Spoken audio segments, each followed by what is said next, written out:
Muito bem, meu povo. Estamos aqui no Comente Bíblia, o canal de leitura da Bíblia em ordem cronológica. Tá? Esse é o ano 27 depois de Cristo e a narrativa de hoje está na parte final da página 1057 dessa Bíblia em ordem cronológica aqui.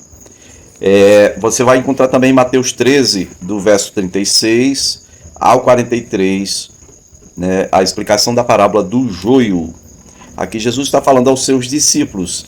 Diz assim: então ele deixou a multidão e foi para casa. Bom, casa, para que você não tenha nenhuma dúvida, refere-se aqui a Cafarnaum. Jesus, Pedro, João, né, os principais, estavam morando em Cafarnaum. Foi para casa. Seus discípulos se aproximaram dele e pediram explicações, né, sobre a parábola do joio. Verso 37 diz que ele respondeu que aquele que semeou a boa semente é o Filho do Homem, no caso, ele mesmo, Jesus. O campo é o mundo. Veja, aqui nós já vemos começar aqui a explicação da parábola do joio de trigo, que muitas vezes é aplicada ao contexto de igreja. Veja que Jesus aplicou isso aqui ao mundo e não ao grupo igreja em si. Mas ele refere-se ao mundo. O campo é o mundo. E a boa semente são os filhos de Deus, diferente da própria parábola do semeador, onde a semente são as palavras, né? Aqui são, no caso a semente, são os filhos do reino. E o joio quem são? São os filhos do maligno. E o inimigo foi aquele que semeou, no caso, né? Que é o diabo. A colheita é o fim desta era e os encarregados da colheita são os anjos. Está falando do fim dos tempos, do final de tudo, ok? É isto aí. Bom, e no versículo 40 vai dizer que assim como o joio é colhido e queimado no fogo, no caso junto com a palha, assim também acontecerá no fim desta era. O Filho do Homem enviará os seus anjos e eles tirarão do seu reino tudo o que faz tropeçar e todos os que praticam o mal. Eles os lançarão na fornalha ardente, onde haverá choro e ranger de dentes. Termina aqui a explicação da parábola no versículo 43. Diz que então os justos brilharão como o sol no reino de seu Pai. Aquele que tem ouvidos, ouça. Bom, Daniel capítulo 12, versículo 3, vai dizer que aqueles que forem sábios, né, os justos, resplandecerão como os astros, como as estrelas. E aos que muitos conduzirem à justiça, brilharão como os astros. Tá? É o mesmo contexto de juízo final ali, Daniel capítulo 12, né? O anjo disse para Daniel que ele não iria entender, porque as palavras seriam para o final dos tempos. E aqui então Jesus está falando como será no final dos tempos. O próprio Filho de Deus está falando que o fim vem, tá? O que acontece é que muita gente diz, não, as pessoas que se acabam, o mundo se acaba não. Gente, leia a Bíblia. A Bíblia é a palavra de Deus. O mundo vai acabar? Vai acabar sim, tá? E é em fogo. Tem esse negócio de fazer uma caixinha de madeira para escapar dessa vez não, tá? Da outra vez foi água, né? Noé e sua família, o reset geral. Dessa vez agora, não tem mais reset geral, não. Aqui é fogo mesmo. Depois vai ser restaurado, mas a terra vai ser queimada, tá? O apóstolo Pedro, em sua carta, né? Se não estiver enganado, na segunda carta, capítulo 3, versículo 7, 10 ao 12, vai falar dessa destruição. Os céus que agora existem passarão com um estrepitoso estrondo e os elementos ardendo se fundirão, se abrasarão ou se fundirão. Outra questão que aborda aqui essa parábola, que pede um comentário específico e especial, é exatamente a questão do joio e do trigo. O joio é tão parecido com o trigo, mas não serve para nada. Uma diferença aqui, quando está perto de ser colhido, a colheita a gente já sabe que é o final.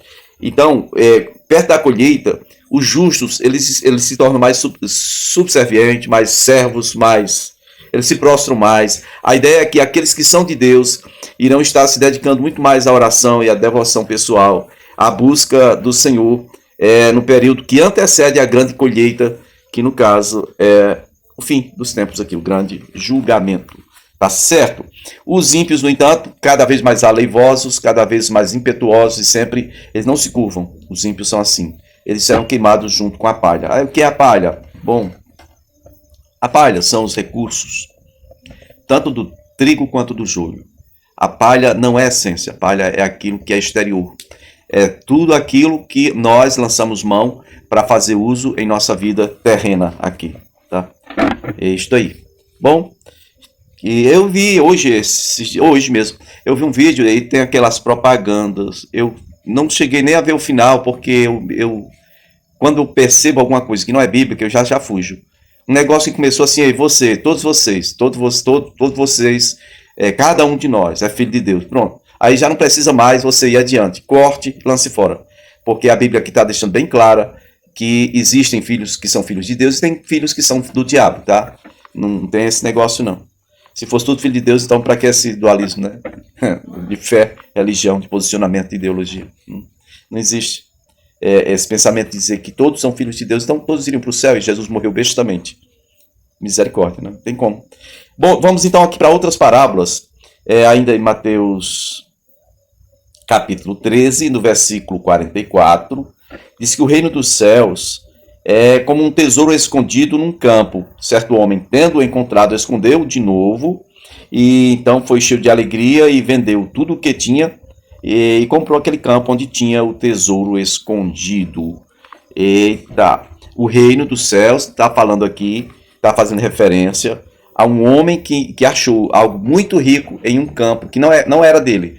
Ele vendeu tudo que possuía para comprar aquele campo por causa da importância do tesouro que ele achou lá dentro.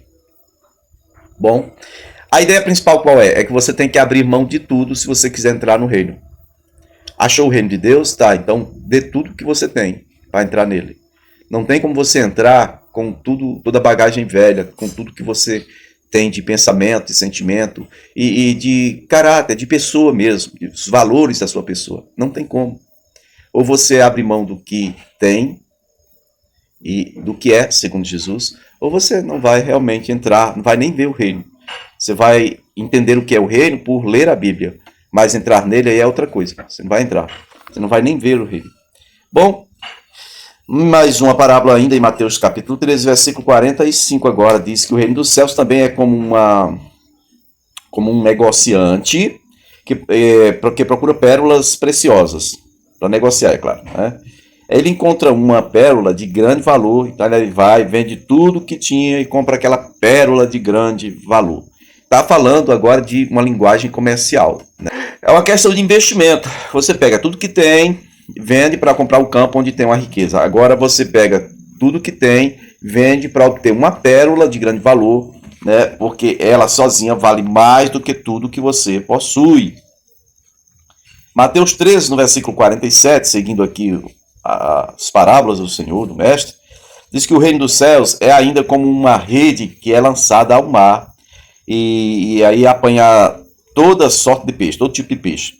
Quando ela está cheia, os pescadores puxam ela para a praia e então se assentam e juntam os peixes bons em cestos, mas jogam fora os peixes que são ruins. Assim acontecerá no fim desta era. Os anjos virão, separarão os perversos dos justos e lançarão aqueles na fornalha ardente, onde haverá choro e ranger de dentes. Mais uma vez, está falando aqui sobre a questão do reino de Deus. No final desta era, vai terminar assim. O reino de Deus já está aqui. Já está aqui. Então, os que são de Deus serão preservados. Os outros serão lançados fora. Fora. O reino de Deus está na terra. Mas aqueles que não estão fazendo parte do reino de Deus, nesse ato aqui, final, eles serão tirados da terra. O local deles será onde? O inferno. Na verdade, lago de fogo. Né? O lago de fogo é pior que o inferno, eu creio, porque diz a Bíblia que o próprio inferno, com tudo que está dentro dele, ou todos que estão dentro dele, será lançado dentro desse lago de fogo, onde já estarão a besta e o falso profeta. Satanás também vai para lá, tá? Sigamos então mais uma parábola no Mateus capítulo 13, do verso 51 ao 53, diz: Então perguntou Jesus: Vocês entenderam todas estas coisas? Sim, responderam eles.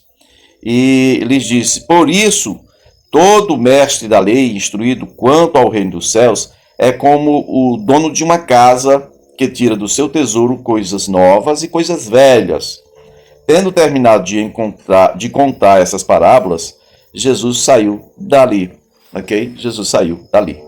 E, então aqui começa não mais uma parábola, mas um outro ato do Senhor Jesus quando ele acalma uma tempestade, né? Tá certo? Estamos em Mateus agora, vamos para Mateus 8, do versículo 23 ao 27. Na verdade, a introdução disto está no versículo 18, né? Mateus 8, 18 diz que quando Jesus viu a multidão ao seu redor, deu ordem para que atravessassem para o outro lado do mar. Verso 23, então, diz que eles entrando no barco, seus discípulos o seguiram. De repente, uma violenta tempestade abateu-se sobre o mar, de forma que as ondas inundavam o barco. Porém, o Senhor Jesus estava dormindo. E os discípulos foram acordá-lo, clamando, gritando, né? Senhor, salva-nos, nós vamos morrer. Ele perguntou, por que vocês estão com tanto medo, homens de pequena fé? Então ele se levantou e repreendeu os ventos e o mar, e fez-se completa bonança.